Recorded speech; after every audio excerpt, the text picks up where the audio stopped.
iniciamos la grabación. Bueno, la práctica de día se va a tratar de la evaluación de un paciente con una cardiopatía valvular que está en relación a la patología mitral. Por lo tanto, ante ello es importante saber a qué nosotros podemos calificar como una enfermedad valvular con estenosis significativa, en este caso mitral. A ver, vamos a ver. ¿Qué opinan ustedes? Necesito que respondan esta respuesta. Se define como estenosis mitral severa a partir de cuánto la área valvular mitral. Si es un área menos de 2, un área menos de 1.5 o un área a partir de 1 centímetro cuadrado por debajo. Recuerdan que una estenosis cuanto más pequeña representa que el flujo ya va disminuyendo su capacidad de paso adecuadamente. Muy bien, Jen.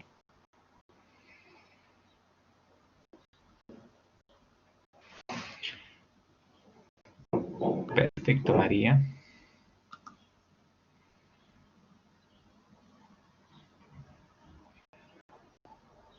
Perfecto.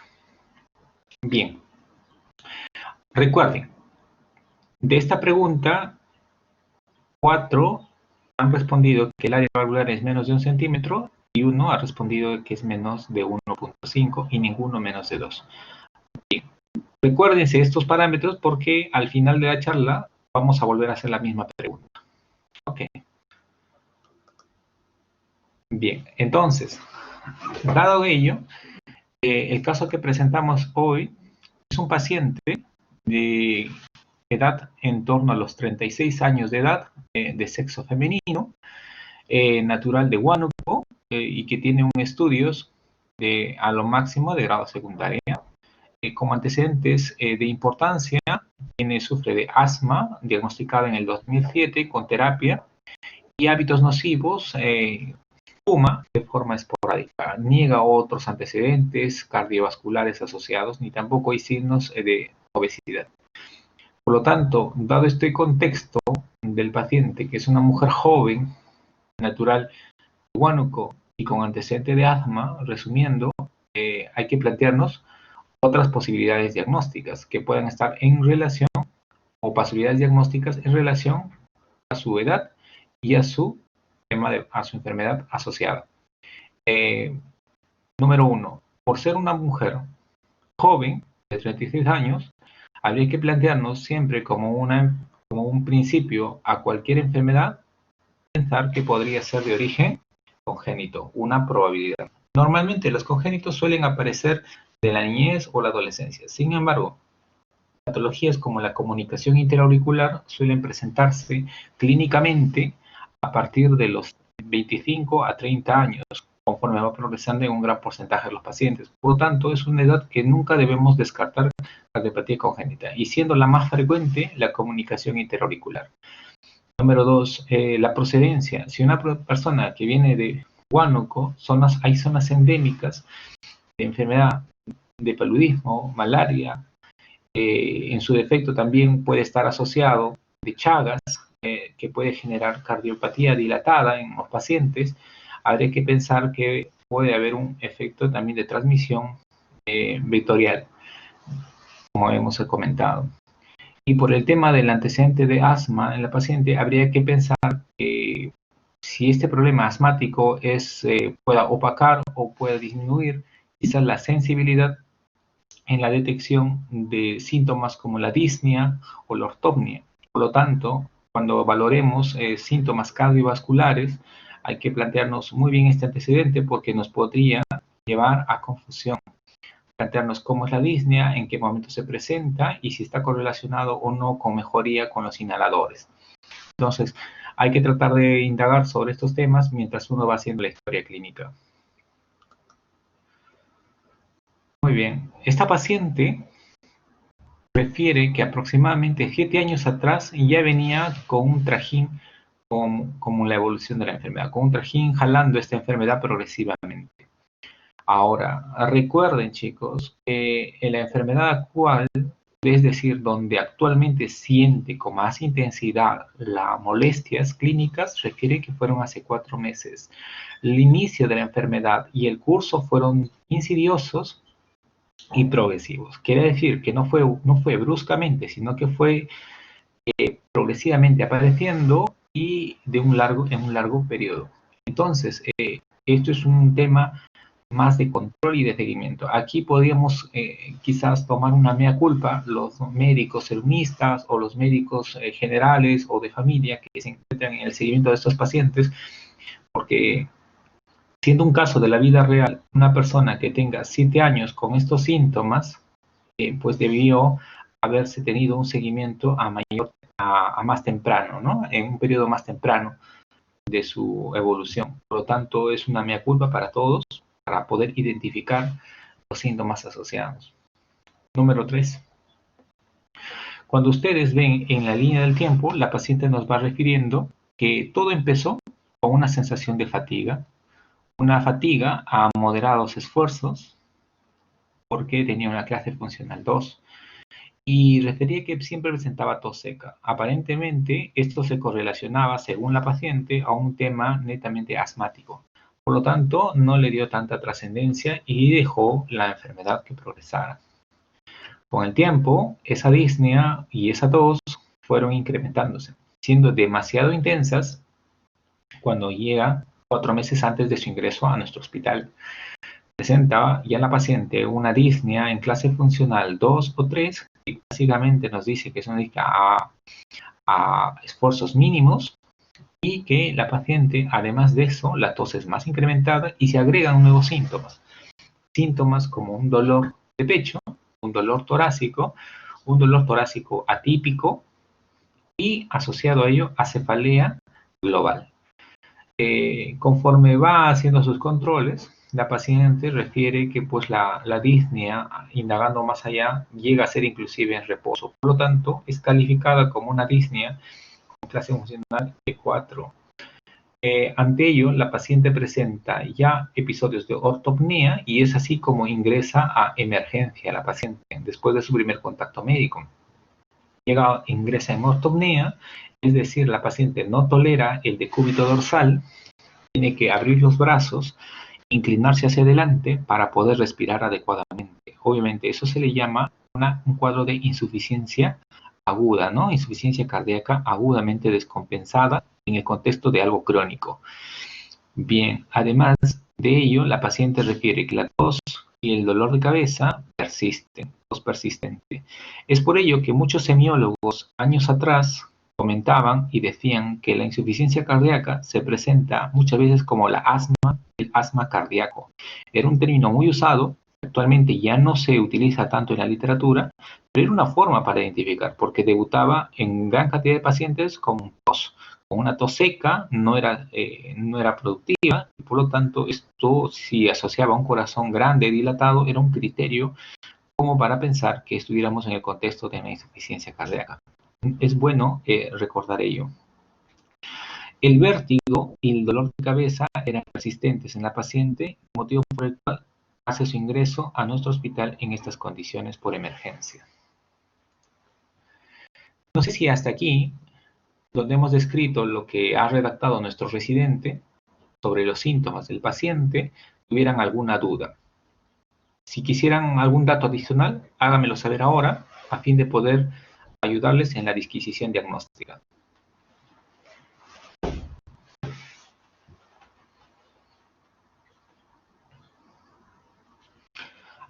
¿Algo adicional te gustaría saber por ahí, quizás, doctor Álvaro? Doctor,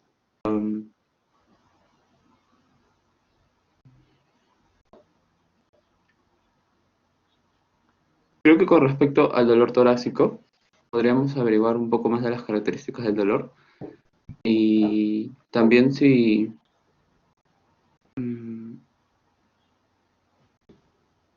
con la cefalea también. Hay características de la cefalea, creo que si es pulsátil o también la zona en donde se localiza, a nivel de occipital o frontal. Ya, a ver, te comento, porque yo ya he visto a este paciente. Era un paciente que refería un dolor torácico lancinante, por eso era atípico, no irradiado, básicamente retroesternal, y asociado en el contexto, no asociado al esfuerzo físico. O sea, no refería que más ejercicio tenga más dolor, sino era un dolor inclusive en reposo, que sí fue progresando conforme avanzaba el tiempo. Referente a la intensidad del dolor, era un dolor que inició básicamente en una intensidad casi de 1 o 2 y actualmente ya en emergencia llegaba a tener el dolor de forma intermitente y constante y por semanas, con un dolor en torno a 5 sobre 10. Además de ello, la cefalea que refería era una cefalea difusa, global y de forma intermitente, no era continua. No estaba asociada a maurosis, no estaba asociada a síncope, no estaba asociada al posicionamiento, ni tampoco estaba asociada al esfuerzo físico. Por lo tanto, era una cefalea difusa. Bueno, pues nada. Por ahí, ¿algún dato que quisieras conocer, alguna cosa además, doctora Kimberly? Perfecto, Wilson. Muy bien. No, la paciente cuando llegó a nosotros no estaba tomando ninguna medicación, salvo solamente el tratamiento para el asma, que era salbutamol en inhalación. Y como la paciente se encontraba más agitada, empezó a utilizar la dosis del salbutamol a dosis más frecuente. Entonces lo estaba realizando cada 2 puffs cada 6 horas. Y la paciente notaba que empezaba a tener más palpitaciones con el uso del salbutamol y eso se exacerbó más el asma y el dolor de pecho. Muy bien, Wilson, esa muy buena pregunta. Kimberly, ¿alguna cosa adicional que quisieras saber en la paciente?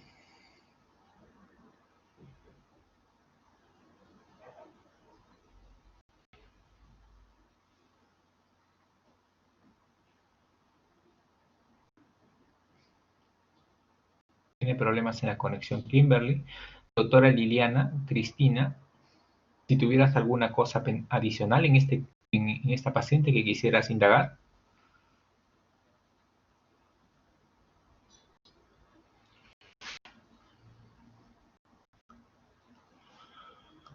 A ver. Muy bien. Una pregunta que me hacen por aquí es acerca del dolor. El dolor, efectivamente, el dolor no era constante, era intermitente, pero sí era de largo periodo. O sea, no apareció bruscamente, sino ya lo tenía meses atrás, pero era de forma intermitente. Le venía y desaparecía. Y conforme iba avanzando el tiempo y iba aumentando los demás síntomas, el dolor también se hacía más intenso. Muy bien, Wilson, ¿eh? Perfecto. Eso es bueno, chicos, porque ustedes tienen que indagar al máximo en el paciente. Muchas veces ustedes a veces hacen una historia clínica y si la historia clínica tiene déficit quizás en valorar algunos síntomas o signos, puede llevarlos pues a demorar aún más en el diagnóstico. Y no se confíen en los exámenes de laboratorio como primera herramienta, porque muchas veces los exámenes tienen falsos positivos y falsos negativos y a veces pueden terminar teniendo más confusión que un diagnóstico certero. Muy bien. Aquí me hace una pregunta también la doctora acerca de la tos. Ajá. Perfecto. La tos que tenía al inicio de la enfermedad notaba que la tos era a predominio nocturno. Sin embargo, conforme fue en el último año y en los últimos 4 meses, la tos era en la mañana, tarde y noche. Era más intensa cuando la paciente se ponía en decúbito dorsal, al estar totalmente recostada. Muy bien, Alicia. Perfecto. Nos hace una pregunta acá la doctora sobre la disnea paroxística nocturna. La paciente sí tenía disnea paroxística nocturna. ¿Qué es la disnea paroxística nocturna? Es aquella cuando la paciente está durmiendo y de forma súbita siente que le falta oxígeno. Entonces, esto hace que se despierte bruscamente y adopte una posición con los brazos extendidos a fin de poder respirar adecuadamente. Muy bien, muy buena pregunta. La disnea paroxística ya está considerada como un criterio en los algoritmos de diagnóstico, como un criterio para diagnosticar una insuficiencia cardíaca. Ajá. El vértigo. Acá me comenta María también acerca del vértigo. El vértigo no es otra cosa pues que un síntoma que se presentaba de forma intermitente y notó preferentemente que el vértigo no se asociaba al esfuerzo, pero sí se asociaba cuando la paciente se paraba. Es decir, la paciente estaba recostada y le decíamos que se levante, presentaba este mareo. Y al mismo tiempo, la paciente, cuando le decíamos que se ponga de cuclillas, y nuevamente le decíamos que se pare, presentaba este mareo. No se asociaba al movimiento de la cabeza. Por lo tanto, la primera alternativa que hubiera pensado como un vértigo periférico la estaba descartando por un tema esencial que era al posicionamiento específico de estar de cuclillas o de pararse. Muy bien, chicos, ¿eh? Muy buena participación. Entonces, dado estos diagnósticos, mi residente decide hacer un planteamiento diagnóstico y un plan de trabajo. Entonces, con los datos hallados, él supone que el paciente podríamos estar enfrentándonos a una insuficiencia cardíaca e inmediatamente le hace el examen clínico para confirmar ello. Por lo tanto, ya va dirigido su examen clínico a investigar cosas puntuales. Refiere que encuentra a la paciente con una presión aparentemente normal, entre 115,76, con una frecuencia cardíaca en 80, no estaba arrítmico, no estaba taquicárdico. Y es cierto que al evaluar el peso y la talla del paciente nos salía de 34. Por lo tanto, la paciente era una paciente en grado de obesidad, ¿no? Estaba con grado de obesidad, grado 1, y nada, viendo ello, evalúa la parte de pilifaneras, encuentra que ya la paciente presentaba edemas, efectivamente María, una obesidad grado 1. La paciente llega básicamente y se le examina y ya presenta edemas a nivel de los maleolos, en las piernas, con unos edemas en una relación de 2 cruces de 3. Y era bilateral, no era un edema en un solo pie, sino era en ambos. Evalúa lo que es el tiempo de llenado y se encontraba normal. Así también evalúa los reflejos osteotendinosos desde el punto de vista nervioso, estaban conservados y no había signos neurológicos parescraneales normales. Como ya tenía una idea previa sobre un tema probablemente cardíaco o pulmonar, evalúa los pulmones. Le llama la atención que la paciente, dada esa tos persistente, escucha que el murmullo vesicular pasa adecuadamente.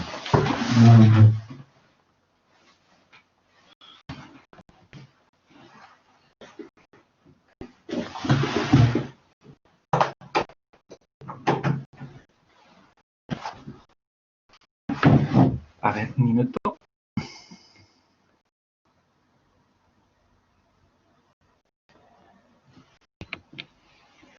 Bien, ¿cómo se me escucha bien?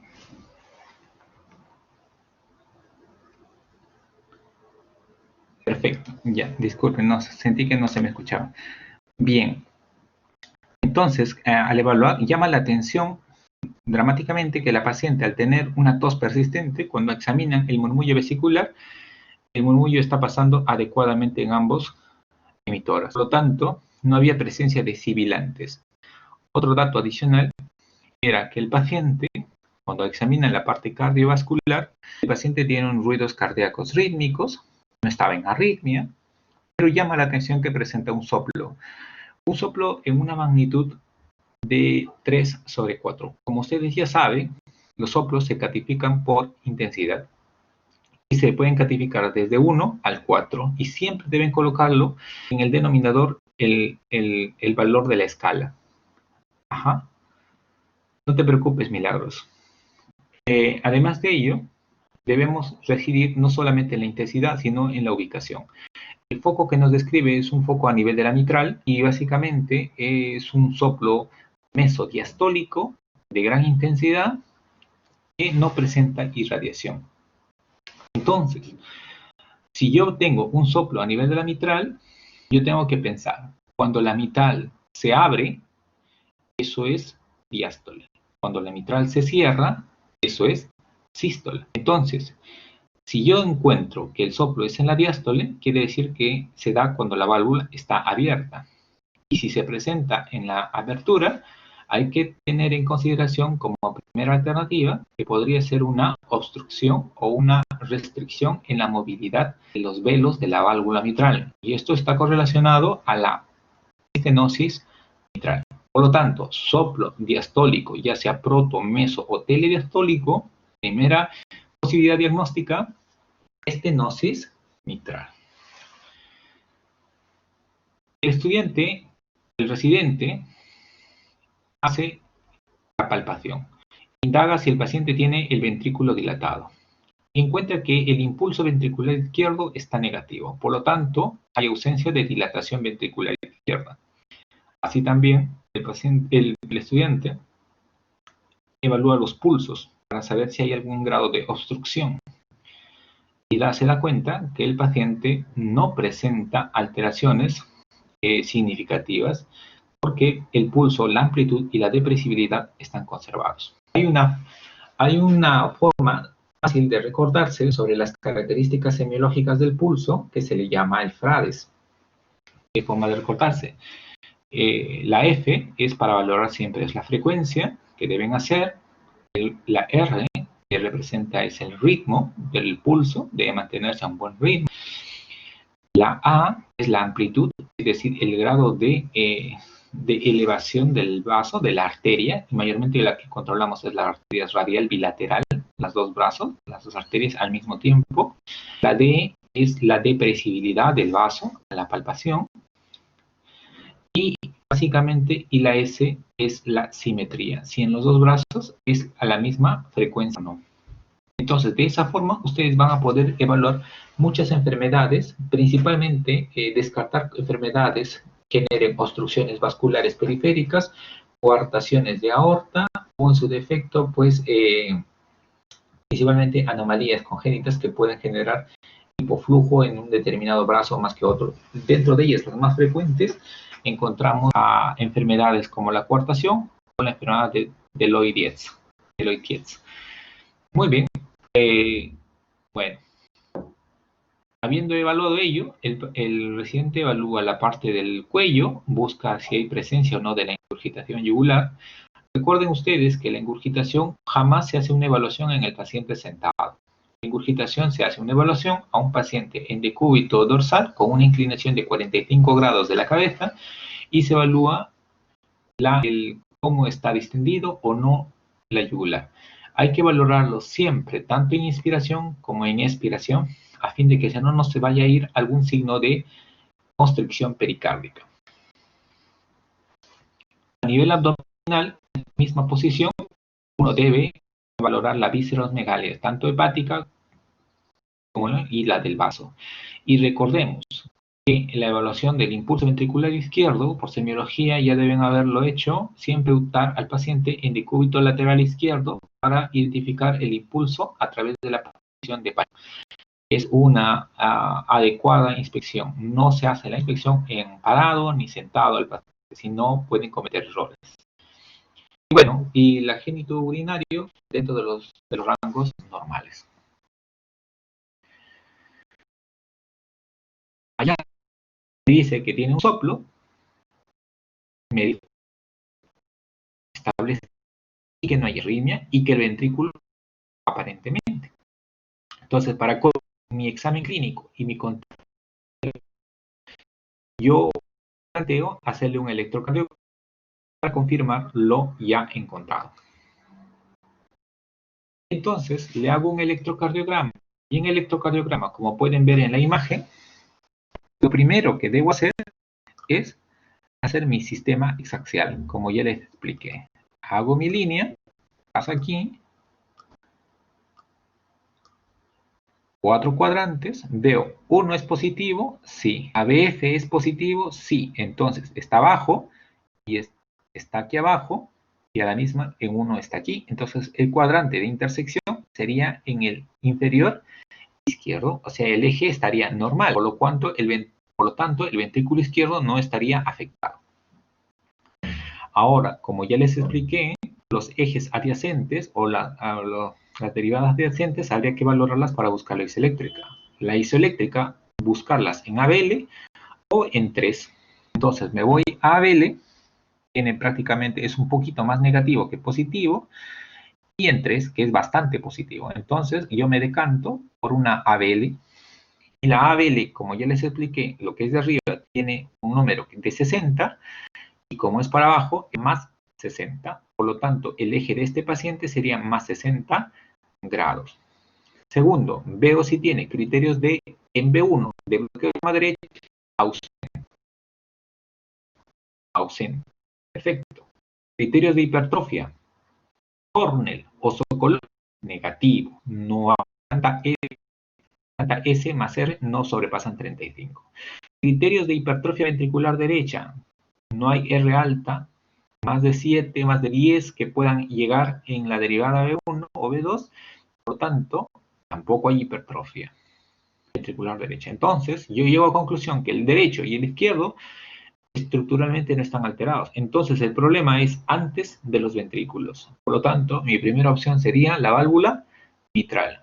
O mi segunda opción sería una membrana congénita que se llama la enfermedad de Cor-Triatriatum. Entonces, o una enfermedad de venas pulmonares también. Una estenosis de venosa pulmonar, de estenosis de la vena, o anomalías, o en su defecto una cardiopatía tipo de drenaje venoso anómalo, o en su defecto una comunicación interauricular. ¿Se dan cuenta? Empiezan a aparecer ya otras disquisiciones diagnósticas. ¿Qué más me llama la atención en el electrocardiograma? Yo veo la P, porque está en ritmo sinusal. Yo veo una P es ancha, y a predominio del crecimiento es una P ancha. El crecimiento es más en la segunda fase de la onda. Por lo tanto, la segunda fase lo da ¿quién? La aurícula izquierda. Entonces, en este paciente con crecimiento de aurícula izquierda, lo más probable es que ya sería menos probable, por así decirlo, que sea una comunicación interauricular. Y lo más probable ya sería una enfermedad de estenosis mitral, que es la primera causa de dilataciones significativas de la aurícula izquierda. Entonces, solamente con el electro, ustedes pueden decir certeramente cuál es su posibilidad diagnóstica. Tercero, como yo no le creo todo solamente a valorarlo con el electro y la clínica, soy muy dudoso, veo si puede ser también un problema coronario. Entonces, veo si hay presencia de ondas T negativas o hay alteración supradesnivel o infradesnivel del ST. Y como veo en esta paciente, no tiene ninguna de ellos. El ST está normal y tampoco hay PR infradesnivelado, infradesnivel del PR, supradesnivel del ST, lo que indicaría también un cuadro de pericarditis asociada. Por lo tanto, mi paciente tiene un electro típico de estenosis mitral. Muy bien, esta es la placa. Bien, para ver la placa voy a necesitar que colaboren ahora sí. ¿Qué opinas de la placa, doctora Alicia, de los Milagros?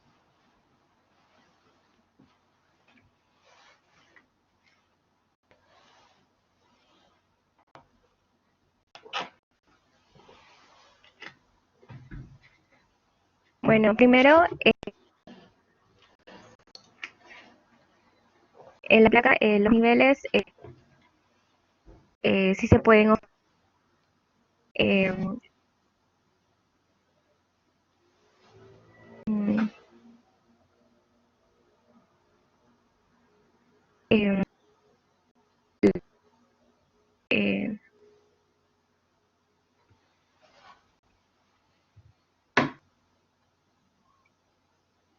Vale. Bien, Alicia. Alicia, discúlpame, tu señal no está no se escucha adecuadamente. En un rato volvemos a conectarnos contigo, ¿vale? Muy bien. Gracias de todas maneras tu participación. Doctora Ana Cristina, ¿qué opinas de la placa, por favor?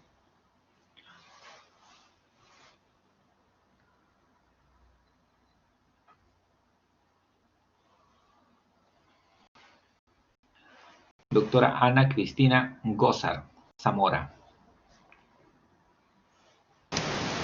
Doctor, buenos días, ¿me escucha? Bien, doctora, le escucho.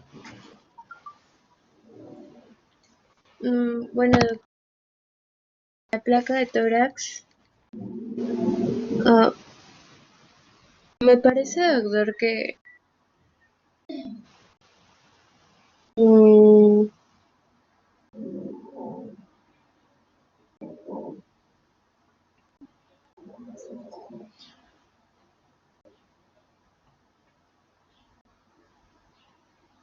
Anita, lo primero cuando evalúes una placa, primero ubica, si es una placa tomada, siempre se presenta primero una placa si fue tomada antero-posterior o posterior-anterior.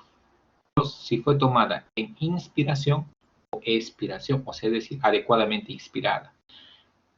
3. La parte de lo más externo a lo más central. La parte más externa, si las clavículas están simétricas. Si no, sería una placa rotada. 4. Cómo está parte de la parrilla costal. Si está bien, no vaya a ser que tenga fracturas el paciente y por eso tiene dolor. 5. Si tienen radiopacidades o no, o si tiene congestión o no, o si hay placas o no. Y segundo, condensaciones solamente el corazón y describir tanto los bordes del corazón, los bordes derechos, el borde izquierdo, los arcos de la pulmonar y el arco aórtico. Y finalmente, completado ello, valorar el diámetro o la salida del, en este caso, la salida del callado aórtico o la altura del callado, para descartar que no vaya a haber un paciente con un aneurisma de aorta. ¿Me ha comprendido, Anita? A ver, ¿cómo lo describirías?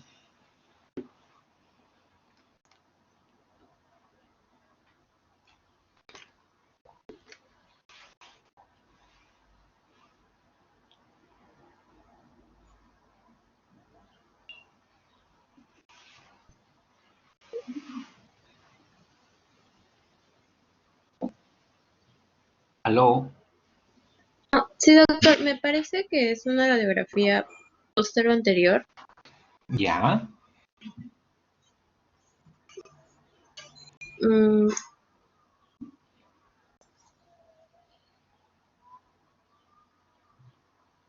Me parece que pues, no hay presencia de fracturas en Perfecto. la caja torácica ni y que los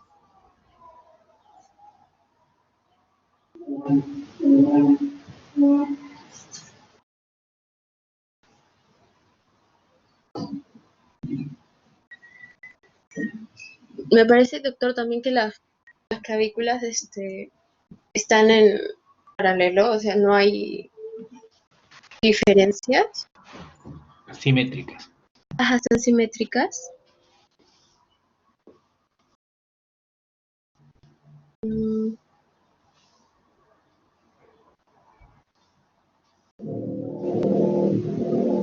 Y respecto al corazón, doctor, veo que es un poco más predominante en el lado izquierdo. Ya. Muy bien, Anita, no te preocupes. Perfecto. Gracias por tu participación. Gracias. Recuerden, chicos, que aquí tenemos, les voy a dibujar el arco derecho, que representa básicamente la aurícula, la base, que es básicamente el ventrículo derecho, la punta, que viene a ser prácticamente el ventrículo izquierdo.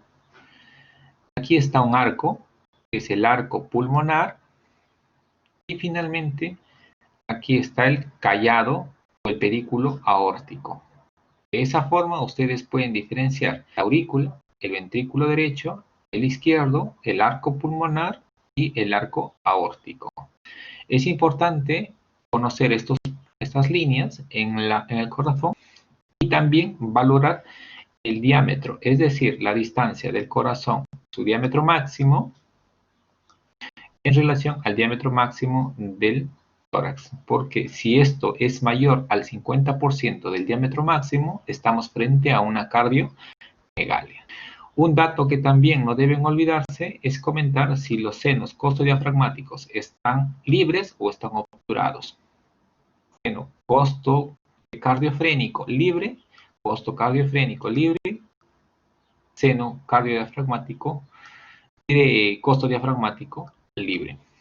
Por lo tanto, y en Perú, dada la prevalencia, buscar siempre en la parte superior de los pulmones que no haya signos de consolidación por las secuelas o eventos como la tuberculosis. Bien, entonces, dado estas características que acabo de comentar, quiero ver quién nos opina acerca del corazón, el doctor Luis Antonio Sáenz. Buen día, doctor Luis. Doctor, sí, buenos días. Bueno, se aprecia adecuadamente la silueta cardíaca.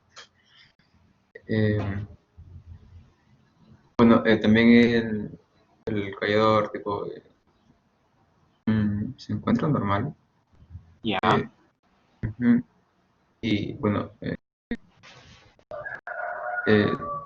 se aprecia, ¿no? La silueta de las aurículas y los ventrículos.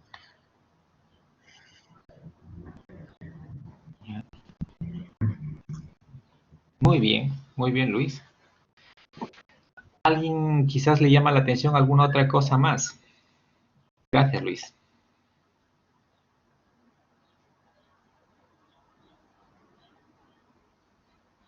Bien.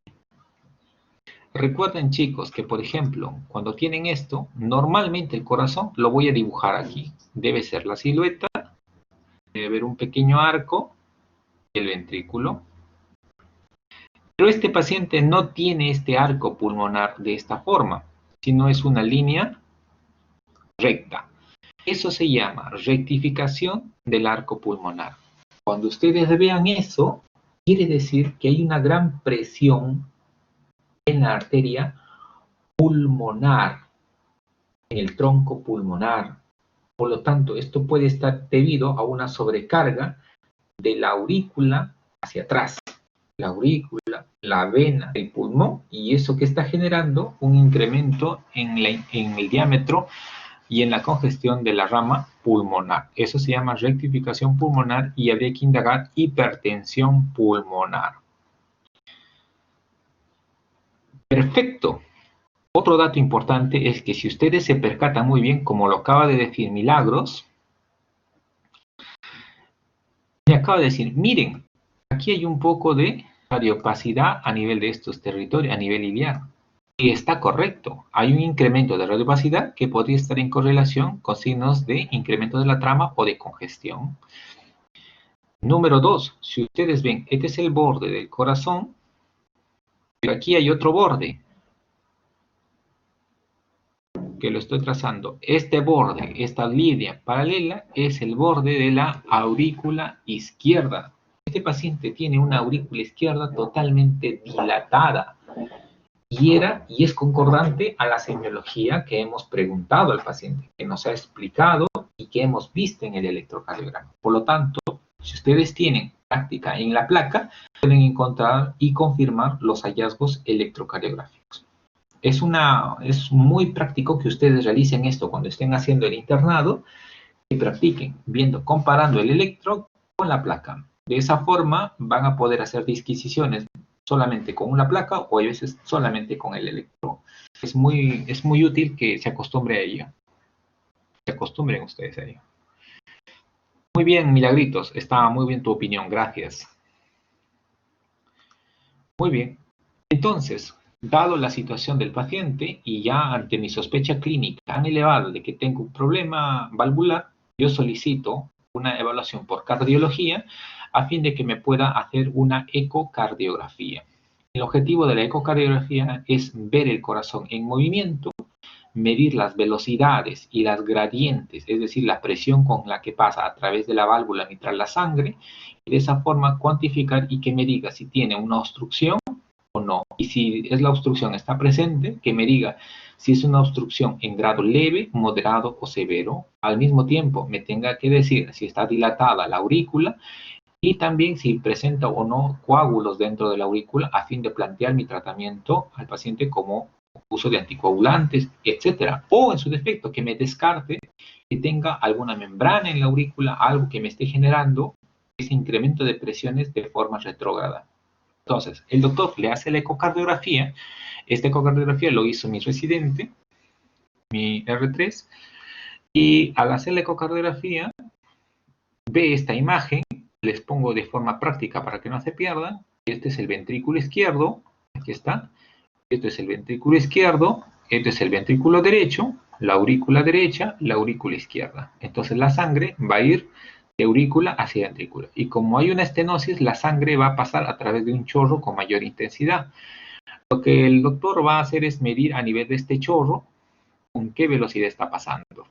Y también me va a ver, como se puede ver en movimiento, cómo se abre la válvula. Si la válvula tiene restricción en la motilidad y si tiene calcificación en los velos. Cuando hacemos esta vista, se llama 4 cámaras. También podemos hacer una vista que sea totalmente perpendicular y solamente voy a hacer como un corte transversal al corazón y voy a ver el corazón partido como una naranja, para que me entiendan. Veo acá la pared del ventrículo y en el medio la apertura de la válvula mitral. Entonces, a esto los libros le dicen la apertura en boca de pez. Esa apertura en boca de pez es muy frecuente verla en pacientes con estenosis mitral. ¿Por qué? Porque la válvula no se abre adecuadamente. Y cuando los bordes están muy engrosados de forma distal, la principal causa de esta enfermedad son las patologías de la enfermedad reumática. Cuando es calcificada y con los surcos también calcificados, frecuentemente se debe a una enfermedad degenerativa. Entonces son etiologías diferentes. Una es por una enfermedad reumática y otra es de etiología degenerativa. En América Latina lo más frecuente es la enfermedad reumática. Número 3. Al tener esta válvula en este corte, nosotros podemos medir el área de la apertura. Entonces, puedo decir cuánto de área tiene el corazón de la apertura de la válvula mitral, y esta apertura se llama por planimetría de la válvula mitral, y es lo que nos va a permitir aplicar y colocarlo en base a las guías y decidir si es leve, moderado o severo. Según el examen que le han hecho al paciente, me dice que este paciente tiene una estenosis mitral severa y tiene un área valvular de 0,84. Entonces, THP se le llama tiempo de hemipressions. Este tiempo de hemipresión que se coloca aquí, es un tiempo que nosotros medimos el área valvular en función de la velocidad que pasa aquí. No es la primera alternativa como diagnóstico para valorar el área valvular, sino la principal etiología se hace a través de la planimetría, como la que les estoy mostrando aquí. La planimetría que se hizo posteriormente a este paciente fue concordante en 0,9, por lo tanto, pues nada, queda el diagnóstico establecido, estenosis mitral severa. Además de ello, como el doctor hace la evaluación de las 4 válvulas, me dice que tiene además de ello una insuficiencia aórtica ligera, nada más que ligera. Por lo tanto, ya tengo la ecocardiografía, tengo la placa y tengo. ¿Qué hago con el paciente? Acá me queda un dato adicional. Deben recordar ustedes, chicos, que cuando se manda a hacer una ecocardiografía, yo voy a ver con el Doppler, puedo ver cómo pasa el flujo de sangre desde la aurícula izquierda hacia el ventrículo izquierdo con un chorro de colores, y cuando aumenta estos colores, la intensidad o la variación entre los flujos, eso se llama aliasing, y esto es típico de una gran obstrucción. Entonces ponemos el Doppler aquí y medimos cómo es este flujo que pasa. Se marcan estos chorros que pasan. Entonces medimos el área del chorro y podemos determinar la gradiente o la velocidad. Y nosotros tenemos una ecuación que se llama la ecuación de Bernoulli, donde nos dice si la velocidad máxima es tanto, digamos A, el gradiente o la presión con la que pasa es 4 veces A al cuadrado. Por eso es que si tenemos una velocidad en 1, sería 1 al cuadrado, 1 por 4, 4 milímetros de mercurio. Imagínense que tiene 2 de velocidad, entonces tendría que ser 16 milímetros de mercurio la la fuerza o la gradiente que estaría. Y son bastante significativas, así que varían bastante, por lo tanto hay que tener precisión en la medición del área de estos flujos. Obviamente ustedes no lo van a hacer, pero tienen que saber cómo lo obtenemos a fin de que cuando se les diga en el informe tengan una idea de lo que hemos hecho. Número 5. Cuando vemos, también puede hacer el doctor la evaluación del corazón y de la válvula a través de una imagen tridimensional. Esto, años atrás, no se hacía en forma rutinaria. Hoy en día, con la tecnología que ha avanzado y con los médicos cada vez que se están capacitando más en estos temas, entonces ya podemos hacer reconstrucciones tridimensionales del área valvular mitral, que se llama en 3D, y de esta forma puedo ver la área valvular con mayor exactitud y puedo medir sus bordes, identificar si hay prolapsos, identificar si tiene comisuras libres, identificar si el anillo está correctamente posicionado, si hay calcio, si hay además de ello una inserción baja de los velos, etc. Y puedo combinar inclusive el 3D con el flujo color. Y puedo ver si además de esto tiene la apertura cerrada y si tiene insuficiencia. Adicionalmente, puedo ver si tiene por ahí alguna otra fuga adicional en otra zona lateral del vaso. Por ejemplo, a veces hay comisuras, pacientes que han sido sometidos a un tratamiento, a una plastía, y con el tiempo pues se va cerrando, pero no se cierra. Probablemente ahora puedo ver chorros en diferentes segmentos, a nivel de la comisura. Entonces eso también me permite valorarlo. También me permite ver si las comisuras estén libres adecuadamente o están fusionadas. Y lo más importante, me ayuda a identificar si tiene o no presencia de calcio.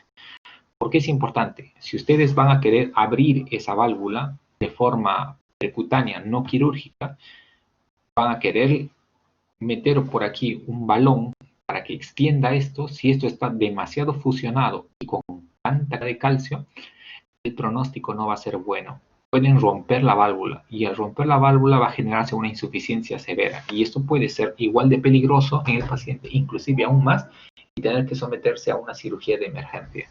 Por lo tanto, la plastía o la valvulotomía percutánea nace desde aquí, desde un buen examen ecocardiográfico a fin de plantear todo lo que voy a poder hacer. Por lo tanto, el ecografista tiene que saber todo esto a fin de poder mandarle información ya de cara a lo que vamos a enfrentarnos en el tratamiento o pretratamiento establecido.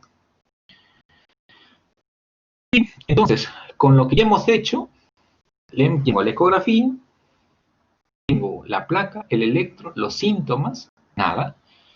¿Cuál sería el planteamiento de trabajo que plantearían ustedes? A ver, vamos a ver. Doctora Jenny Marily, ¿qué haría en el paciente y qué tratamiento le dejaría? Bueno, doctor, buenos días, ¿me escucha? Bastante bien, Jenny. Doctor, bueno, como es una estenosis de la válvula mitral y ya está bastante avanzada, en la paciente pues se genera una hipertensión pulmonar, ¿no? Y esto podría desarrollar una fibrilación auricular. ¿Por qué? Porque la aurícula izquierda, al crecer o al estar dilatada por mucho tiempo o de una manera crónica, por así decirlo, tiende a romper las fibras de conducción, ¿no? Y esto podría provocar alteración a nivel de las fibras de conducción del nodo auriculoventricular, ¿no? Y de repente yo podría tratarle al paciente también con anticoagulantes para prevenir que se genere o que haya alguna coagulación, ¿no? Estoy conectando.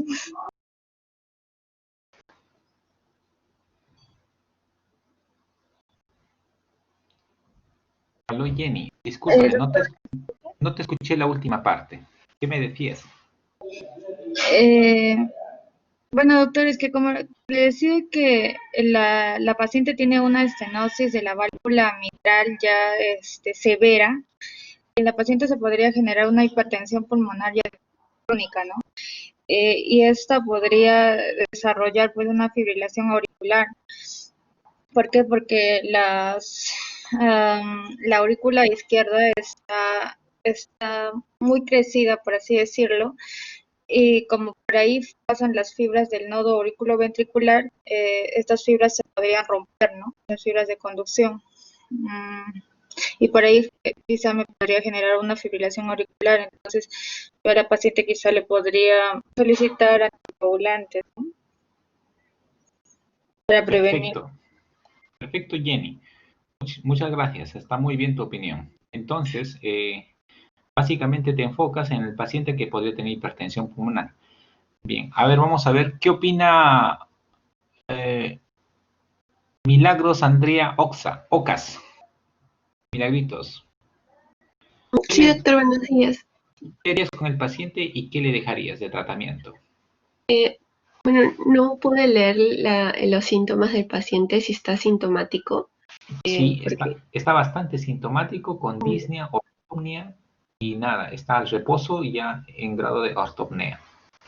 yo creo que la paciente o el paciente, la paciente, aparte del tratamiento para descongestionarla, también se le aplicaría diuréticos. Ya, Y aparte de eso, yo creo que ya la estenosis mitral que tiene, que es 0.8, que ya se consideraría una estenosis severa, entraría a lo que es una intervención quirúrgica. Puede ser tanto por lo que es por balón percutáneo o un recambio valvular, dependiendo, como usted mencionó, de cómo estén esas válvulas, si capaz tienen calcificaciones y mejor sería otro tipo de intervención, una perfecto. valvuloplastia con balón. Yo creo que la paciente, por la sintomatología y por la misma estenosis severa, ya entraría a lo que es una cirugía. Perfecto, Milagritos. Muy agradecido. Me encantó tu opinión. Gracias. A ver, vamos a ver. Wilson. Wilson Sebastián. ¿Opinas igual, diferente? ¿Te opones o Doctor, buenos días. refuerzas la indicación? Sí, buenos días, ¿puedes escucharme? Sí, te escucho bastante bien, Wilson. Ah, ya, estoy bien. Bueno, en mi caso, aplicaría también. En este caso, la estrés mitral, como es grave y la sintomatología es bastante severa y florida, por así decirlo, recomiendo porque la paciente se presenta y tal vez por acumulación de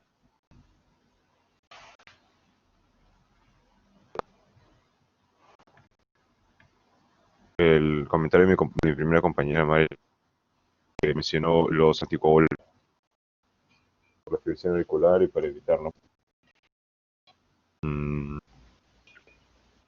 Perfecto. Tal vez, doctor, acá en este caso, recomendaría el uso de beta bloqueadores. Ya. Y bueno, eso sería antes, y si bueno, estos ya no funcionan, ya procedería al procedimiento. Ya. Perfecto, Wilson. Gracias. Muy bien, gracias. ¿Qué opina el doctor Luis Antonio Sáenz? Doctor Luis, te escucho. Doctor, sí, buenos días.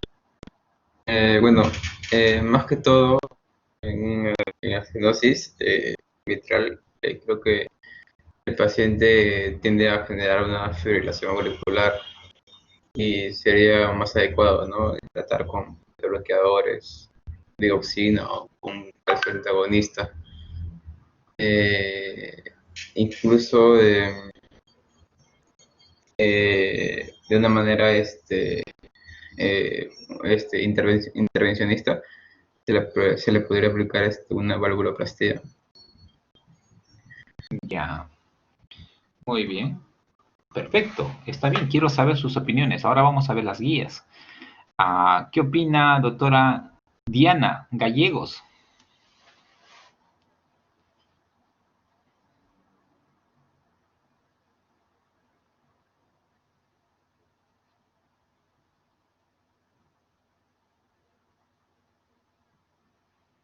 Hola Dianita, buenos días, te escuchamos.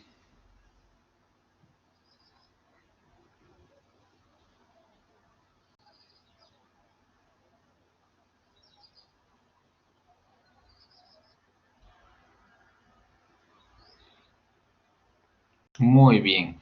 Diana también me comenta que le parece que deberíamos utilizar como primera instancia la digoxina. Entonces, solamente vería cuál es la opinión del doctor Álvaro Daniel. ¿Qué tratamiento le Sí, daría a este doctor. paciente? Ujú. Bueno, también como mencionó la primera compañera que mencionó sobre el uso de anticoagulantes para evitar la formación de coágulos y también el uso de digoxina.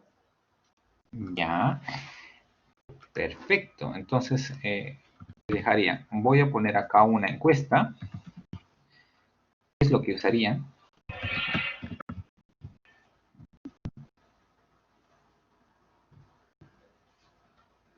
María, te escucho. Sí, doctor, buenos días. ¿Me escucha? Hola María, sí, sí, te escucho bien. Dime. Doctor, yo creo que en el caso de la paciente se podría primero también administrar lo que serían los diuréticos, ¿no? Para, por ejemplo, reducir lo que sería la acumulación de líquidos a nivel de los pulmones en caso estaría siendo hipertensión pulmonar, ¿no? U otro lugar que se pueda generar. Ya, Después le podríamos dar lo que dijeron mis compañeros, ¿no? Los anticoagulantes, sobre todo para prevenir los coágulos, ¿no? Que se puede dar en el paciente. Y después se le podría dar lo que serían los beta bloqueadores, ¿no? Para disminuir lo que sería la frecuencia cardíaca o permitirle al corazón llenarse mejor. ya. ¿Me escucha? Perfecto. Sí, muy bien. Pero Perfecto, también María. la fibrilación auricular que de repente se le podría dar lo que serían los antiarrítmicos, ¿no? Para tratar sobre todo el trastorno del ritmo que está asociado al estenosis mitral. Perfecto. Muy bien, María. Perfecto. Gracias. Bien. Entonces, vamos a hacer una pequeña encuesta donde vamos a darles acá unas alternativas y les estoy poniendo. ¿Cuál es el tratamiento de inicio en este paciente? ¿Qué opinan?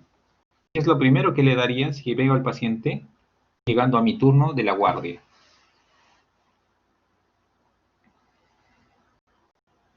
ACO significa anticoagulante oral.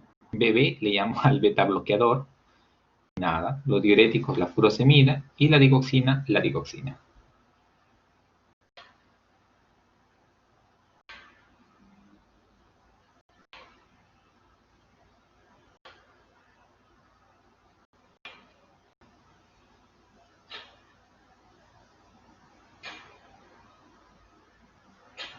Perfecto.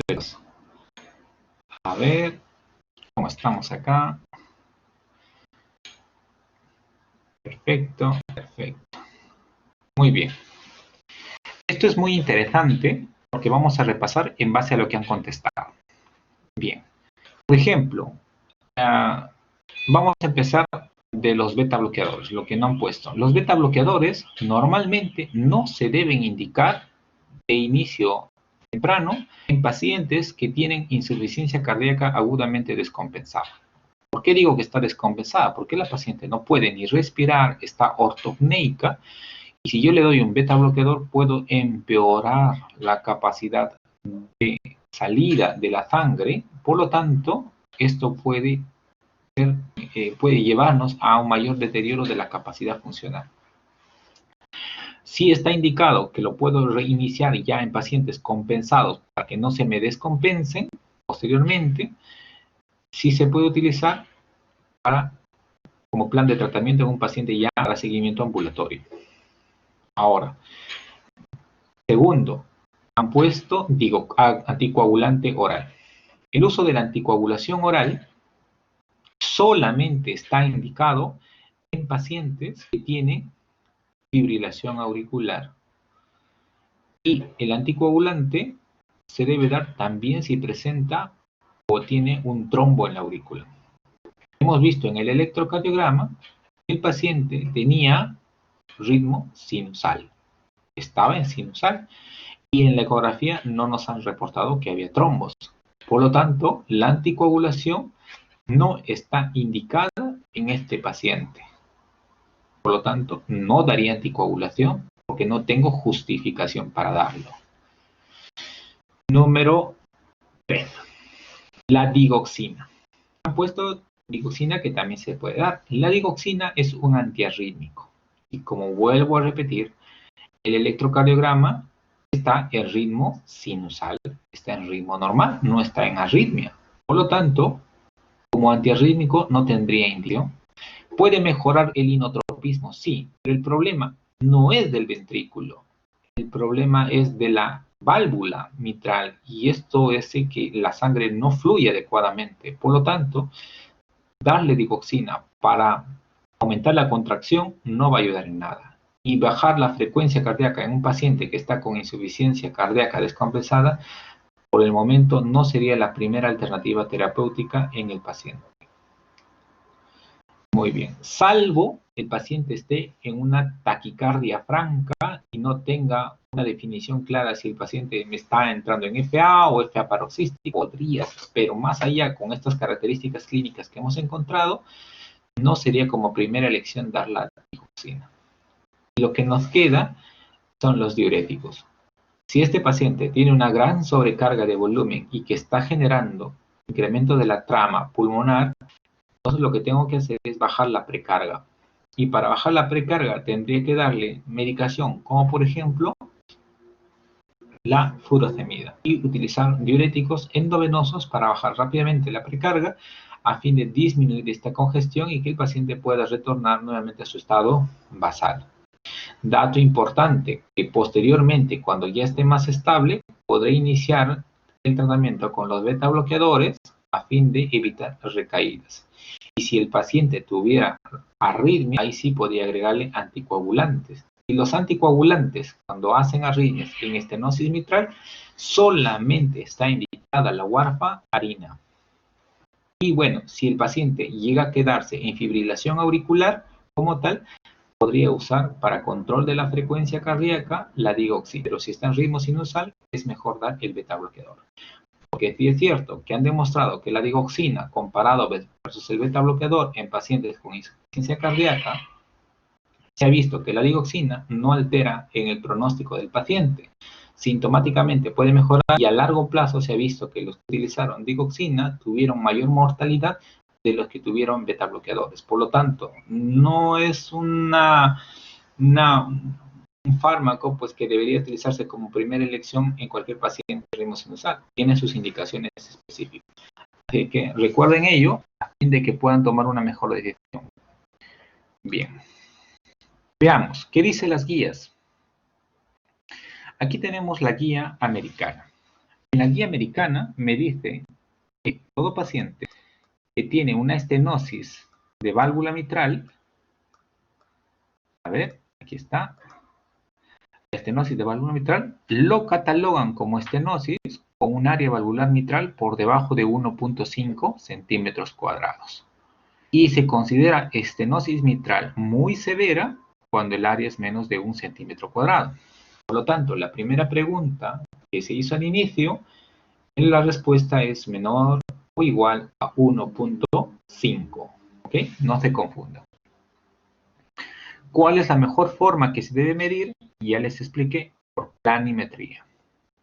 Dato adicional, como hay mucha sobrecarga de presiones y hacia el lado pulmonar y a la arteria pulmonar, mayormente nosotros lo que tenemos que hacer es simplemente valorar la presión de la arteria pulmonar. Entonces, si yo encuentro que el paciente está con signos de hipertensión pulmonar, es decir, un valor que medimos que se llama la presión sistólica de la arteria pulmonar, con presiones elevadas, más de 30, en el informe sale así, sale 20, 25, 30, 35, si encuentro ya más de 30 la presión sistólica, también es un criterio como parte de soporte a que este paciente tiene una repercusión hemodinámica y si la aurícula izquierda está severamente dilatada. Ojo, para la dilatación de la aurícula nosotros siempre hacemos la medición en 4 cámaras, en 2 cámaras y lo indexamos al peso corporal. No nos gusta medir la aurícula solamente como área, sino indexada por peso, porque muchos pacientes, por ser más altos o más gorditos, pueden tener una área valvular, un tamaño de aurícula un poquito más grande o más pequeña. Por lo tanto, es mejor la indexación, que estén indexadas por superficie para poder tomar un valor acorde.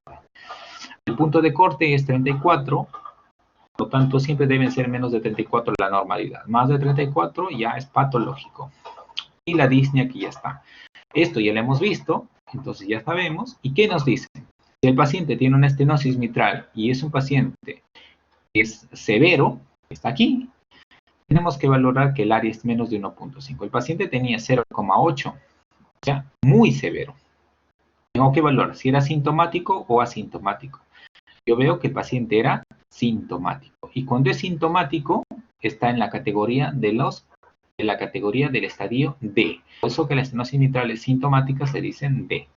Ahora, es importante, al estar muy sintomático, yo tengo que valorar datos importantes. Por ejemplo, ver la válvula. Si es una válvula muy enferma, muy deteriorada, muy calcificada, o tiene coágulos en la aurícula, o tiene insuficiencia mitral asociada, por lo menos más que leve, quiere decir que esa válvula no va a poder ser sometida a colocarle un balón, que eso abriéndolo va mejor, que podría empeorar la insuficiencia y tener un problema más aparatoso post procedimiento. Entonces, en ese caso, si tengo toda esta complejidad de cosas que he comentado, sería más recomendable plantearle al paciente una reparación valvular. Por lo tanto, la reparación valvular va a estar en el contexto de la morfología de la válvula. Pero si es una válvula favorable, no tiene coágulos, no tiene trombos, ahí sí le puedo hacer una comisiototomía valvular mitral o con balón mitral percutáneo. Entonces, la comisiotomía es lo mismo que nosotros le llamamos, de forma práctica, plastía mitral, valvuloplastía mitral percutánea. Porque también hay valvuloplastía mitral quirúrgica, en este caso sería percutánea, o colocación o el implante o la dilatación con balón. Dato adicional, es importante, si el paciente no tiene datos favorables, ya les dije que necesariamente sería para reemplazo quirúrgico, pero hay que valorar otros datos. Si el paciente es de alto riesgo quirúrgico, ya les expliqué en las prácticas previas, si un paciente tiene un STS por encima de 8, ya tendríamos que sopesar que la mortalidad sería más que el beneficio. Entonces, se tendría que plantear el caso de un heart team, de una reunión con los médicos del servicio para plantear una plastía percutánea en este grupo de pacientes. Sin embargo, esto no sería como un tratamiento pues con esta posibilidad de éxito, sino sería como una forma paliativa, dado que si lo operamos al paciente, la mortalidad sería aún mayor de la propia plastía. Entonces, son discusiones que se tienen que tomar con opiniones de expertos en sala, pero ustedes ya saben que el paciente debería tramitarse una cirugía o una plastía, pero no dejarlo sin nada. Muy bien, eso es lo que normalmente hacemos. Hay valvulopatías que son muy severas y hay pacientes que son asintomáticos. Entonces, cuando son asintomáticos, hay otros criterios, como si ya tuvo fibrilación auricular o tiene hipertensión pulmonar. Entonces, para eso nos ayuda mucho la guía europea. En la guía europea, a mí me gusta mucho esta guía. En la guía europea, bueno, acá está el área que ya les expliqué. Para estenosis mitral, principalmente el área tiene que ser menos de 1.5. Sin embargo, ecocardiográficamente para una estenosis valvular grave, les he mostrado esto porque en la guía española todavía utilizan el valor menos de 1. Y eso ya no está considerado, ya ha cambiado. Por eso los traigo. O si en algún momento leen un artículo y dicen menos de 1, esto es falso. La estenosis mitral severa ya se considera por debajo de 1.5. Por favor, para que no se confundan. Y el gradiente medio, más de 10 es cuando obviamente es menos de 1, pero de 1.5 es más de 5 de gradiente medio. Eso no importa si no lo aprenden. Lo que interesa es que se recuerden el área valvular. La guía europea es muy interesante. Por lo demás, ya les expliqué que tendría que ir a cirugía o plastía según las características de la válvula y también los riesgos quirúrgicos.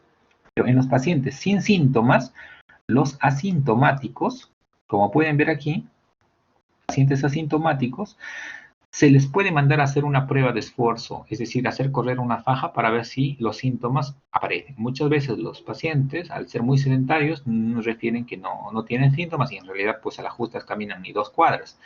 Segundo, si es sintomático, nada, sigue la misma guía, las mismas líneas, valorar la válvula para decidir si es apto para una cirugía o es apto para un balón, apertura con balón.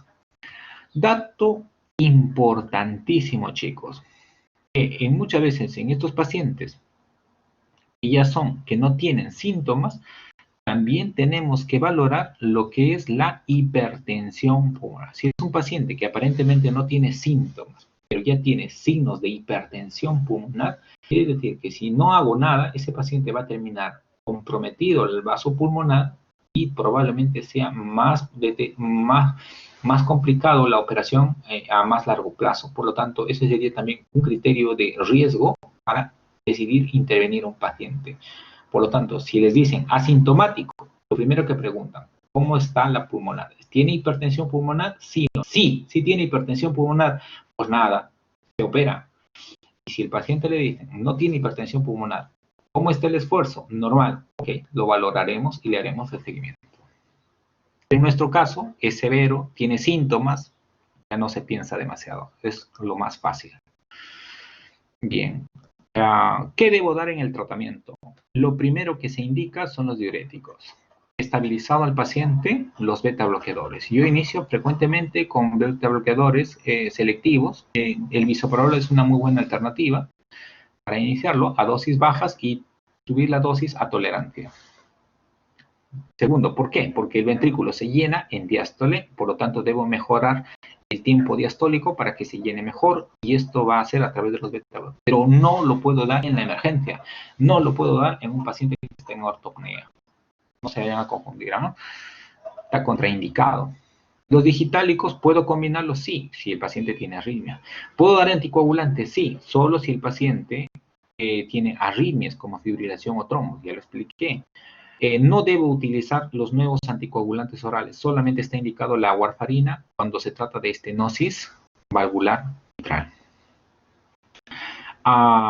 Bueno, ¿tengo que realizar una ecografía transesofágica? Pues sí, la transesofágica es como una endoscopía que hacemos al paciente para ver el corazón por dentro, tiene mejor capacidad visual, mejor capacidad resolutiva, tanto temporal, y nos va a ayudar a ver básicamente adecuadamente el área de la válvula mitral, la morfología de la válvula mitral y sacar algunos scores de riesgo, como por ejemplo nosotros utilizamos el score de Wilkins para valorar el grado de compromiso valvular, utilizamos el score que se llama el ratio área mitral, y utilizamos otro score que se llama el score de la comisurotomía o de la calcificación comisural.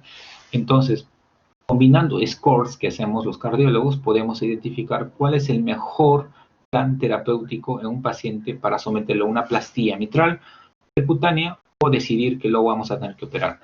Obviamente que esto tiene que ser elaborado y desarrollado pues todo por etapas, no podemos hacerlo pues en un solo día, ¿no? Entonces todo se programa y todo se hace progresivamente. Si es que ustedes tienen un paciente que van a someterlo a una cirugía, pues tendrán que mandarle a hacer una ET solicitando que se haga un ET con estudio dirigido a plantear el tipo de cirugía que quieran hacer. Cirugía, una intervención quirúrgica o planteando una intervención para valvuloplastía mitral percutánea.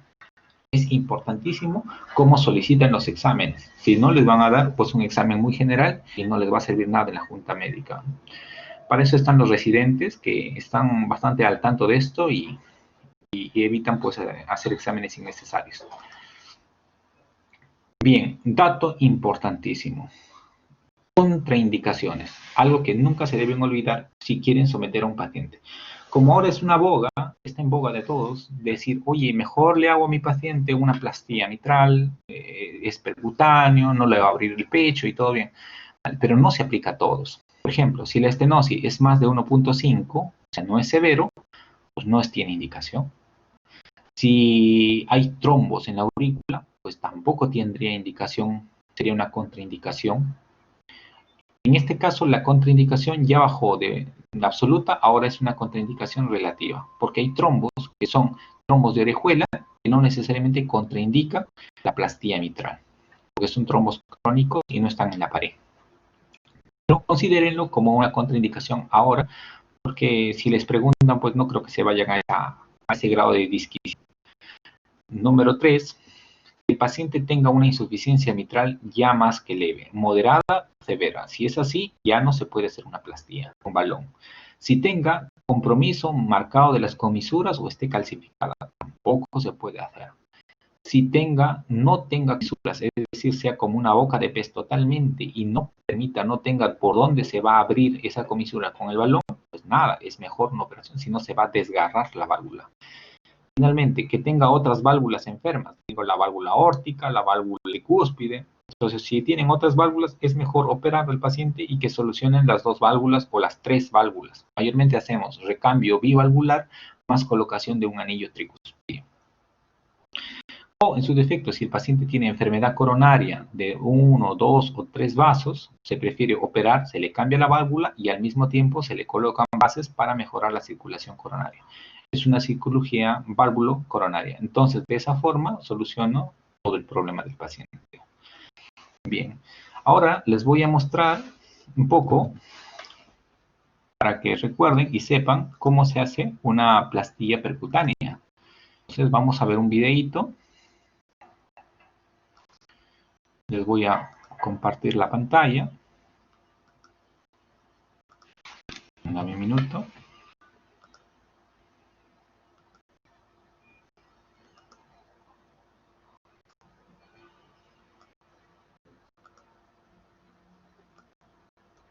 A ver.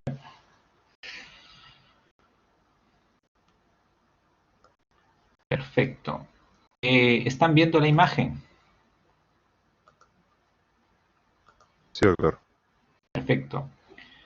Gracias. Miren, como pueden ver ahí en la imagen, se ve el ventrículo y se accede por una vía, con un catéter por vía femoral. Todo hacia el lado derecho, nada hacia el lado izquierdo, hacia el lado derecho. Entonces, entro por la vía femoral, por la vena, por la femoral, la ilíaca, básicamente la aorta abdominal, ingreso a la aurícula izquierda, a la aurícula derecha, y me encuentro con la barrera, que es el septum interauricular. Entonces, nosotros hacemos una punción transeptal, ingresamos y atravesamos el septum, lo cruzamos, lo perforamos, y si tiene foramen oval, por ahí nos metemos. Pero tengan mucho cuidado de decir que este procedimiento es inocuo, tiene muchos riesgos. Podemos perforar, podemos ingresar, lesionar la aorta o la pared posterior, derrames pericárticos en el procedimiento por perforación de la aurícula. Por lo tanto, es un procedimiento que en manos experimentadas va bien, pero en personas que no han hecho mucho este procedimiento, los hemodinamistas, puede tener problemas. Es mejor siempre tener un backup quirúrgico siempre a la mano, a fin de, si es que hubiera alguna complicación, entrar a la sala de operaciones y solucionar el tema. Entonces, todo se hace con ecocardiografía, por eso nosotros estamos en sala de operaciones monitorizando con imágenes cómo está ingresando. Hacemos, y justo aquí están viendo el septum interauricular donde ha sido perforado por el catéter. Eso se llama una técnica de perforación, es una forma de rasking, de perforación de la aurícula, del septum interauricular, y con el catéter me voy a meter hacia la válvula mitral. Entonces, hay un balón que se utilizó hace años atrás, se llama el balón Inoue, y con ese balón me ubico ecocardiográficamente y dilato. Si se dan cuenta, miren cómo está dilatando. Si eso no tiene las comisuras que normalmente debería estar en la mitral, está puro calcio, al abrir eso se va a desgarrar si no hay adecuadamente las comisuras. Ustedes saben que la válvula mitral tiene 2 comisuras, una anterolateral y una posteromedial. Por lo tanto, esas comisuras tienen que ser bien evaluadas antes del procedimiento. Voy dilatando, no se dilata de golpe, se hace varios intentos de dilatación progresiva y posteriormente a la dilatación con el balón, nosotros tenemos que medir el área final con lo que ha quedado la válvula. Muchas veces quedan con 1,8 1,9, 2, 2,2. Entonces, un éxito para nosotros es que quede por encima de 1,5. Es decir, por lo menos una estenosis leve. Y se ha demostrado que cuanto más scores de riesgo, o score, perdón, de cuantificación ecocardiográfica apliquemos y veamos en conjunto todo, nos va a predecir mejor el área valvular final del paciente. Entonces, es importante hacer una buena disquisición previa a la intervención para tener buenos resultados. A ver, ¿algo más de aquí?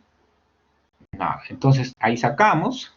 Y como el septum ha sido solamente por una punción, no necesitamos colocar nada en ese septum. Miramos la fuga o no que haya quedado de la punción. Y si no hay nada significativo, pues nos vamos. Retiramos todo y se acabó. Y podemos hacer un control en meses o inclusive en años. A veces hay pacientes que nuevamente con el transcurso de los meses se vuelve a cerrar, vuelve a disminuir el área valvular mitral. Entonces, en estos casos, pues el paciente ya tendría que ser sometido nuevamente a una plastía mitral, lo cual hace un poco más complicada la situación, o se podría plantear quizás un reparo o una intervención quirúrgica. Sin embargo, hoy en día están apareciendo nuevas técnicas. Es la colocación de válvulas percutáneas mitrales.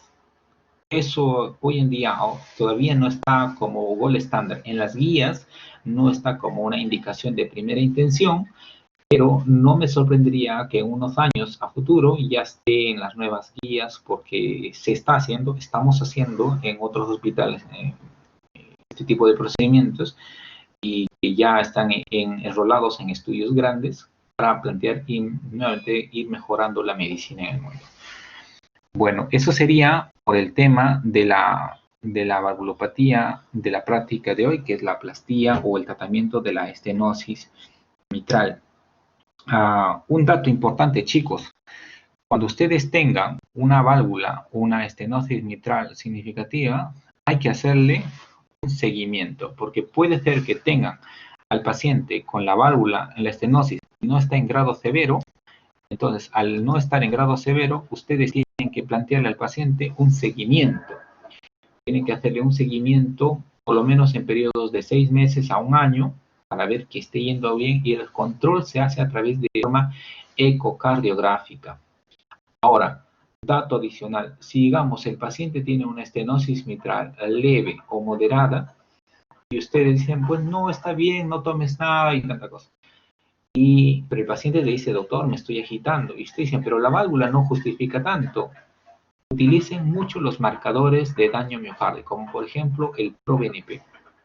Si ustedes ven en su paciente que el ProBNP empieza a subir, a pesar de que la estenosis es leve o moderada, principalmente moderada, apliquen terapia farmacológica. Inicien terapia que ya les he explicado, a fin de disminuir eso y esperar al momento en el cual el área valvular justifique una intervención, a fin de operar cuando realmente sea necesario al paciente.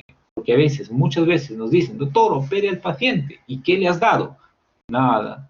Le he dado aspirina y encima la aspirina no es ni siquiera el tratamiento a estos pacientes. Y eso pues a veces nos genera retraso y sabiendo que tenemos una gran cantidad de pacientes en espera para tratamiento, presentar este tipo de casos. Valoren muy bien qué pacientes deben ser sometidos a fin de poder darle una mejor orientación. Y recuerden que todos estos temas, cuando se plantea a un paciente hablarle de una intervención quirúrgica, deben ser tomados con mucha delicadeza, porque hablar de un tema de una intervención quirúrgica es muy estresante y nosotros no sabemos cómo pueden interpretar esto algunos pacientes, así que uno debe ser muy cauteloso en la forma como lo dice y estar completamente seguros de que realmente es el momento de la intervención a fin de ayudar a estos pacientes.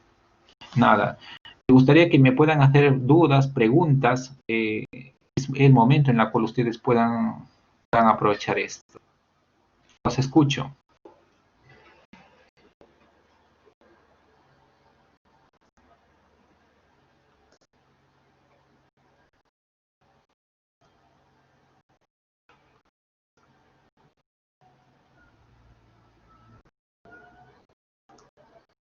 Muy bien, María, doctora María, escucho. Sí, doctor. Doctora, una pregunta, para quedar más claro, entonces para considerar una estenosis mitral severa sería menor o igual a 1.5, ¿cierto? Efectivamente, María, un área de estenosis mitral severa es un área menor de 1.5 centímetros cuadrados por planimetría. Gracias. Perfecto, muy bien.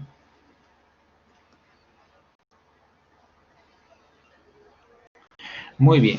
Una pregunta que me hace Alicia. Alicia me dice, doctor, ¿y cuándo podemos hacer el seguimiento del paciente? ¿Cada cuánto tiempo debemos realizarlo? Si el paciente tiene una estenosis mitral severa, pues nada, el seguimiento va a ser según la programación quirúrgica que se le vaya indicando. Recuerden que todo paciente con estenosis mitral, si es un paciente por encima de 50 años, tendríamos que plantear, además de la intervención quirúrgica, ver cómo están las arterias coronarias. Por lo tanto, como plan de trabajo, también tendríamos que pedirle un cateterismo cardíaco izquierdo. Además, ¿cómo y cuándo debería hacer seguimiento en pacientes que no voy a mandarlos a operar? Normalmente hacemos un seguimiento dependiendo de la clase funcional del ProBNP y del cuadro clínico que tenga el paciente. Podrían ser de 3 meses, 6 meses, inclusive a 1 año. Por eso, esto varía mucho de la condición del paciente. Si el paciente tiene una estenosis mitral moderada, pero ya está totalmente compensada, asintomático, el ProBNP está normal, nada, caballero, nos vemos en 6 meses, 1 año, hasta su próximo seguimiento ecocardiográfico, con las indicaciones de poder reevaluarlo si el paciente tuviera alguna descompensación. Ahora, si el paciente tiene, pues, una estenosis mitral moderada, asintomático, pero tengo, pues, aparentemente valores que me dicen que tiene disfunción, que tiene fracción de eyección quizás alterada por otras causas, por una arteria, o que el paciente tiene por ahí arritmia, fibrilación, que lo puede compensar, nada, este paciente tendría que citarlo cada 3 meses o antes, dependiendo cómo se encuentre. O sea, son criterios para valoración de forma individual.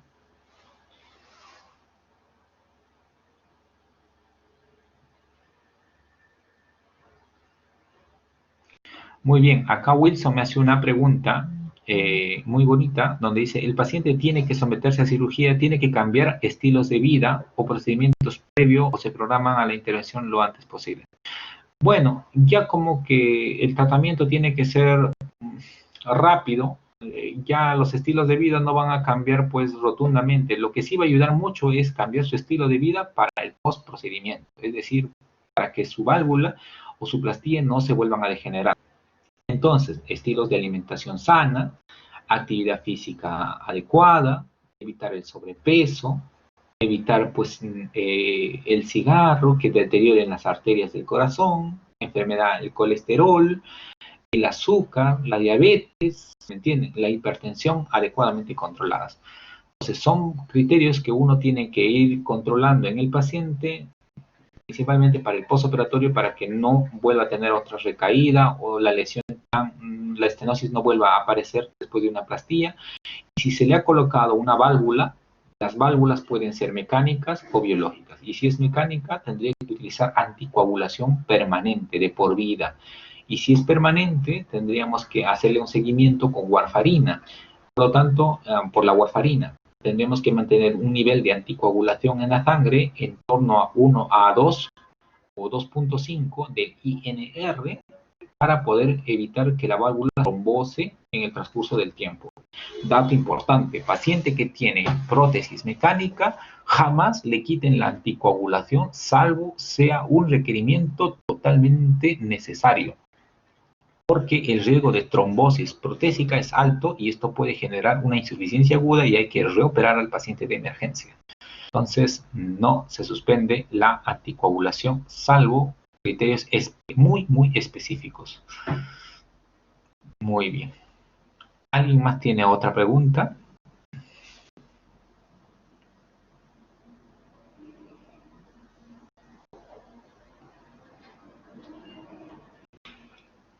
Muy bien. Por ejemplo, voy a hacer un pequeño ejemplo a ustedes. A ver. Muy bien. Alicia me hace un comentario acá. Efectivamente, Alicia me comenta que sí se podría hacer que en el caso de la paciente el salbutamol incrementa el riesgo cardiovascular. Bueno, no incrementa el riesgo cardiovascular, Alicia. Lo que pasa es que el salbutamol, al ser un beta-2 agonista, tiene efectos beta y por lo tanto va a generar taquicardia. Y si tenemos ya de por sí una estenosis mitral, el salbutamol va a acelerar el corazón y al tener mayor aceleración, menos tiempo para el llenado ventricular. Y es por eso que el paciente hacía fastidio, dolor, agitación. Entonces, era un ciclo vicioso que estaba teniendo por no saber identificar el problema de base. No era por el salbutamol, era por la taquicardia, secundaria a ello.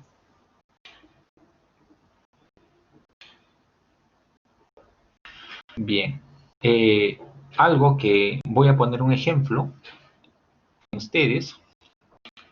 Por ejemplo, digamos, uno de ustedes, Dios no lo quiera, digamos, uno de ustedes y hace una fiebre reumática, pues nada, y lamentablemente esa fiebre reumática deteriora su válvula mitral, tiene 25 años de edad el estudiante, como me ha llegado casos así, y 25 años, joven, estudiantes de cualquier carrera, en este caso estudiante de medicina, y viene ya con una estenosis mitral, y es mujer, una doctora.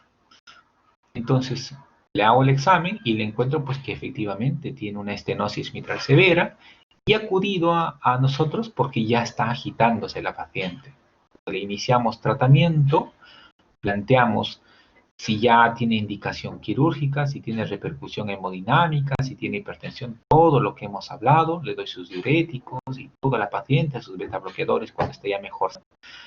Y planteamos a través de una ecografía y me dice que el área valvular ya está en 0,9. Entonces es una estenosis mitral muy severa. ¿Qué hacemos con esta paciente? Le digo, mira, hay dos posibilidades. Podemos hacer una colocación de un balón o te podríamos poner una prótesis. El cambio. Como es estudiante de medicina, me va a decir, doctor, mejor hágame una plastía o colóqueme un balón a fin de que no me estén abriendo el pecho. Bueno, pues valoramos con la ecografía y definimos que efectivamente pues, es viable hacer este procedimiento, colócale un balón y podemos retrasar la intervención quirúrgica. Le hacemos el balón. Bien. Pasan, le colocamos esto, pasan unos 5 o 7 años y nuevamente la paciente en los controles vemos que el área valvular nuevamente se ha ido cerrando. Se va cerrando. Y ya la paciente tiene, de lo que tenía 24, ahora tiene 29 años. Entonces ya se ha ido cerrando y el área valvular nuevamente ya está nuevamente en 1 centímetro cuadrado. Es una estenosis aórtica severa, mitral severa. Y bueno, pues le digo nada. Ya vemos con la ecografía que ya no es esa válvula para nuevamente una dilatación con balón y decidimos colocarle, pues en este caso ya una prótesis. Ahora viene lo importante, definir qué prótesis vamos a colocarle en esta paciente. Es una joven estudiante y la joven lo primero que me va a decir siempre es, doctor, ¿voy a poder tener hijos? Entonces, recuerden que la warfarina es un fármaco muy teratogénico. Y a partir del día que ustedes le pongan al paciente la warfarina, la prótesis, va a tener que tomar warfarina, va a estar anticoagulado. Entonces, esta paciente va a estar anticoagulado de por vida. Y si ustedes le colocan una prótesis en esas condiciones, esta paciente probablemente el día que se embarace va a tener altas complicaciones. Y el parto pues va a tener más riesgo de sangrado, complicaciones, si es cesárea tendremos que hacer puentes entre los anticoagulantes, riesgo de trombosis, todo un calvario para una paciente joven mujer. Entonces, ¿qué es lo que solemos sugerir en este caso cuando tienen el deseo de tener un bebé en el transcurso de los años? Es plantearle el implante de una válvula biológica. Las válvulas protésicas biológicas son válvulas que no necesitan anticoagulación permanente. Se puede utilizar anticoagulación a corto plazo y después de 1 o 2 meses ya la paciente queda solamente con antiagregación y se acabó el tema. Lo malo de esto es que estas válvulas también se degeneran y duran en torno a 15 años en promedio. Por lo tanto, decirle que en torno a 15 años probablemente tengamos que intervenir a esa válvula nuevamente, pero quizás ya no la tengamos que poner una válvula biológica nuevamente, sino ya habiendo tenido sus pequeños y todo, podemos decirle que ya le podemos reintervenir con una válvula mecánica. Entonces, esos son los riesgos y las decisiones que hay que tomar hoy en día. No tenemos aún la tecnología en el mundo de colocar una válvula y que te va a durar de por vida. Quizás con los años. Recuerden que este tema de las válvulas no tiene gran periodo de tiempo. Los avances médicos que hemos hecho en cardiología y que se siguen haciendo tienen menos de un siglo. Por lo tanto, esto nos va a traer muchas sorpresas en los próximos años, quizás con las tecnologías que va avanzando y las nuevas bioprótesis o prótesis que van saliendo. Pero por lo menos esto es lo que tenemos. Así que tomen esa opción, esa decisión cuando vean a una paciente, y no solamente es mecánico, sino vean la opinión de cada paciente y las posibilidades. Si no, después van a haber problemas. Ha habido casos así donde los pacientes querían tener un hijo y ya con la prótesis mecánica, pues lamentablemente se les hace imposible o muy riesgoso para su vida. Nada, esto es todo lo que le quería comentar sobre la patología de la válvula mitral. Un dato adicional, ya para finiquitar el tema de la valvulopatía mitral en la práctica, es que los pacientes que tienen esta enfermedad, como ya han visto, el problema no tiene que ver nada con el ventrículo izquierdo, porque el problema es antes del ventrículo izquierdo. Entonces, cuando ustedes lean la guía de insuficiencia cardíaca, no aplica específicamente a estas guías. ¿Por qué? Porque son guías donde me hablan con fracción de eyección normal y fracción de eyección reducida. En estos pacientes, la fracción de eyección obviamente que va a ser normal porque la válvula mitral está, el ventrículo izquierdo está sin complicaciones, está dentro de lo normal, salvo otras circunstancias, ¿no? Por lo tanto, en las patologías valvulares, no solemos utilizar los criterios de las guías europeas o americanas de insuficiencia cardíaca por disfunción velar, sino por los criterios valvulares. Entonces, tengan en consideración, porque cuando lean insuficiencia cardíaca o en la clase les van a decir insuficiencia con fracción preservada, con fracción baja, usen esto, usen el otro. En estos casos ya no, en este caso es netamente para la patología valvular.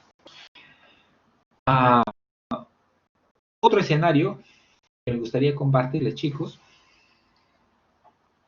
A ver, otro escenario muy importante es que cuando tengan un paciente con estenosis mitral, digamos, un ejemplo, una estenosis aórtica moderada y una estenosis mitral severa. Dice, doctor, usted me dijo, tiene severo y la otra válvula tiene moderado. Ya obviamente, pues, habría que operarlo para que me hagan el recambio de las dos válvulas. Pues sí, es correcto, eso acabo de decir. Pero, siempre hay un pero, que actualmente se puede valorar una segunda opción. La segunda opción es que si yo veo que una válvula, la aórtica, es moderada, tengo que valorar la mitral si todavía puedo retrasar la intervención quirúrgica. Es decir, podría ver si puedo hacer una plastía o una valvuloplastía o una comisectomía percutánea con balón de la mitral. Entonces, si me dicen que la válvula es óptima para hacerle una dilatación con balón, puedo hacerle la dilatación con balón al paciente y esperar que la válvula aórtica se vuelva realmente severa y la válvula mitral pues me dé chance para que pues el paciente todavía esté sin una operación y con mejor calidad de vida. Es muy importante que estas nuevas indicaciones están planteándose como alternativas opcionales. No son alternativas de primera elección, pero son alternativas que sí están establecidas ya en las guías y en diferentes artículos. Así es que la cardiología no está hecha para todos de forma algorítmica, sino hay situaciones por cada paciente. Por lo tanto, la sugerencia que les hago ahora es vayan, descarguen lo que es la guía española, la guía europea o la guía americana de valvulopatías y revisen estenosis mitral y lean para ver y tomen para que puedan tener una decisión clínica cuando realmente puedan estar en contacto con un paciente en tales condiciones. Bien, eso sería por lo menos por ahora en la valvulotomía, en la intervención mitral. Nada, yo creo que si no hay más preguntas, nada chicos, un abrazo y continuaremos en un rato con la próxima actividad que nos toca el día de hoy.